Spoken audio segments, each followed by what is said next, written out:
What's going on? Happy Sunday. Thanks for stopping by.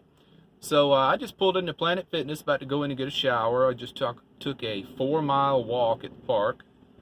So I'm a little hot and tired, and there's the noise. Everybody in this city decides to cut their muffler off their car. They think it's cool. So anyway, where was I? I'm at Planet Fitness. Yesterday, they didn't have any hot water. Guess how I found out? When I got in the shower. It was a quick, brisk shower. So today, hopefully they got the hot water going. Just a little bit of hot water is all I need. So let's get into it. Let's talk about some of the questions I've been asked about, how much power this refrigerator is using. Gina Payne asked me, if I had any definite numbers on how much power it's drawing. I don't really know the numbers, but I can tell you this. There goes that car again. I wish he would just leave. I have a 250 amp hour battery bank. And I only have to charge every 3 or 4 days. That fridge runs all the time. I use the fans a lot. I use the lights. And so that's not bad at all. And lowest I've gotten is down to 60% battery bank. And I took about an hour drive, charged from the alternator. And then for about 2 hours, I was parked doing something somewhere, I can't remember, but I put the solar panels out on the roof, the portable fold-up panels. And then I was charged up. So I think I've calculated it just about perfect, not overkill on the battery power. A lot of people say you need 400 amp hour. I don't know if you really need that much. I'd say 200 at least, though, if you're going to run a fridge all the time. And it runs for about 2 minutes. You can hear it whispering away. And then it'll shut off for about somewhere between 10 and 15 minutes. And then you'll hear it cycle again for never over 2 minutes at the time. And we've had some hot days. It's been 85 degrees for a few days in a row. I think about 3 days in a row. Today it's a little cooler. It's about 80 and overcast. So as the summer goes on, it gets hotter, the fridge will run more. I understand that for sure. But I hope that gives you an idea of how much battery, you'd need to run a refrigerator. And let's talk about how I want to change some of my views on starting out in van life. Before I'd said, start really simple, don't go overkill on it. I want to amend that a little bit. In the beginning, I had a bed, some filing cabinets, and a 27 amp hour battery that was just like this big, and that one fan right there. That's all I had. And I was having to take that battery into work every day and charge it up while I was at work. Then on the weekends, I was having to take it to Starbucks and charge it up. Then I eventually got a solar panel and started adding over time. So I'm at a year and 3 or 4 months now? Year and 4 months.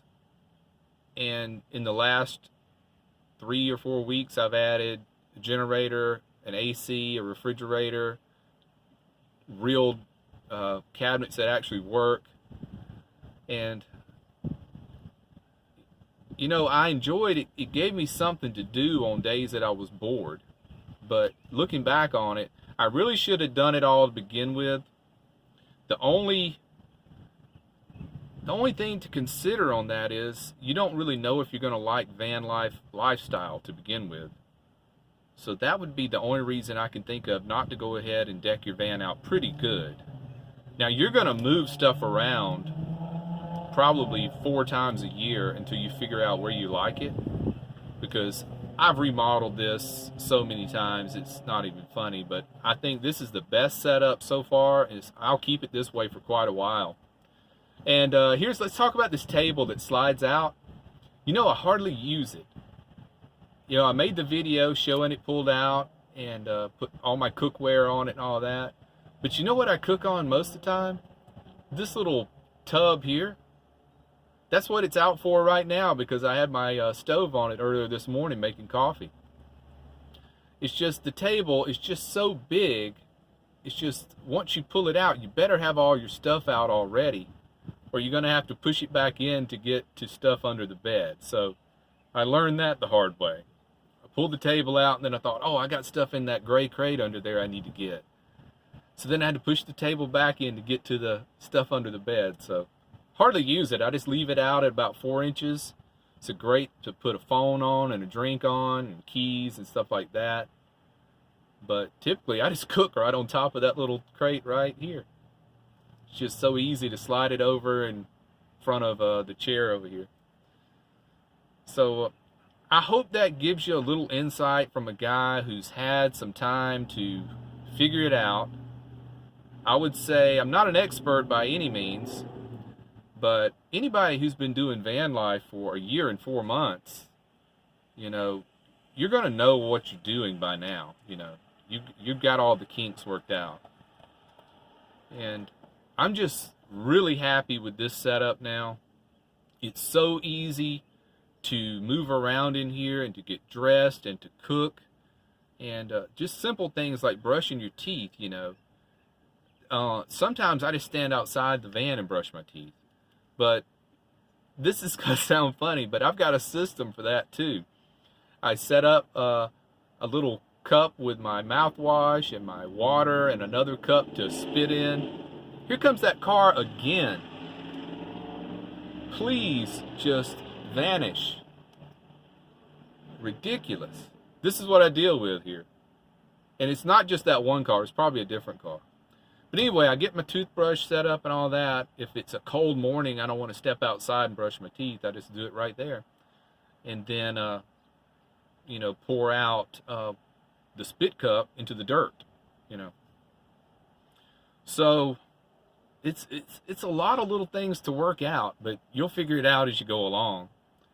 But I guess my advice is just make it easy on yourself in the beginning. Don't do like I did.